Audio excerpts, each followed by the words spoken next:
वारे मोदी तेरा खेल सस्ता सस्ती दारू महंगा तेल। इथे एकेका मंत्र्याच्या मागे 60-60 गाड्या फिरतायत। सगळा तमाशा करून टाकला देशाचा।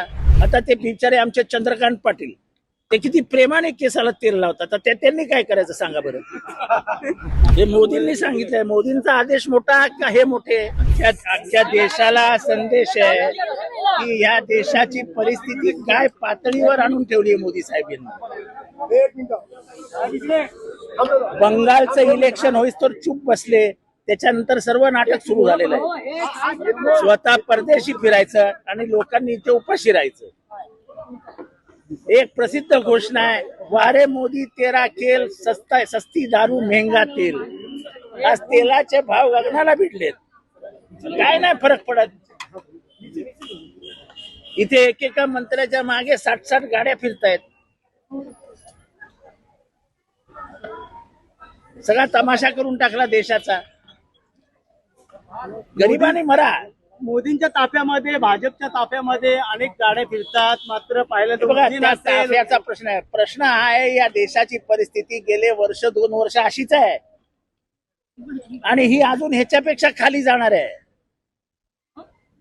परिस्थिती सुधारणार नाहीये। महाराष्ट्र देशामध्ये कधी नव्हे एवढी महागाई होणार आहे।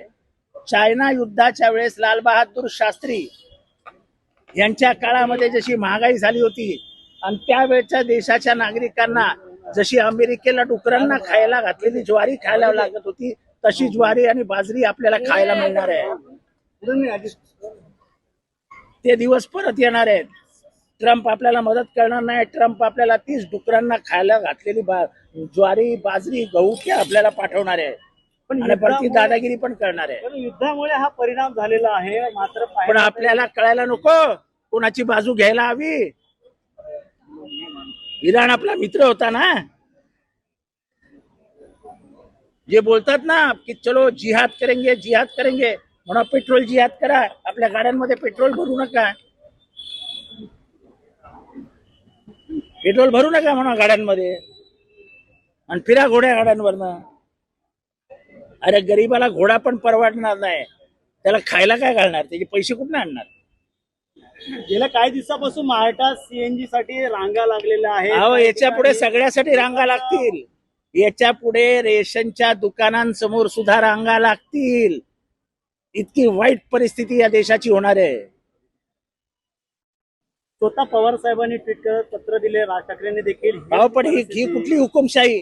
रात्री यायचं नोटबंदी, रात्री यायचं सोने घेऊ नका, रात्री यायचं इंधन वापरू नका। अहो, तुम्हाला रात्रीच काय आठवतं? 7 नंतर 7 नंतरच ना काय होतं माहित नाही।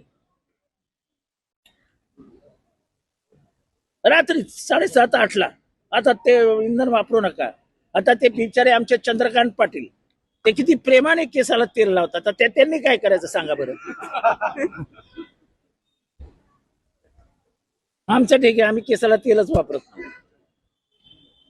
मात्र काटकसर आहे त्यांचं आव्हान आहे। अरे कसलं काटकसर? एवढे वर्ष नाही झाली या देशामध्ये काटकसर। अचानक कसली काटकसर करताय? निवेदन परिवहन मध्ये आता महापौरांनी परिवहन मध्ये फिरावं, गाडी पासपासून इथेच ठेवावी।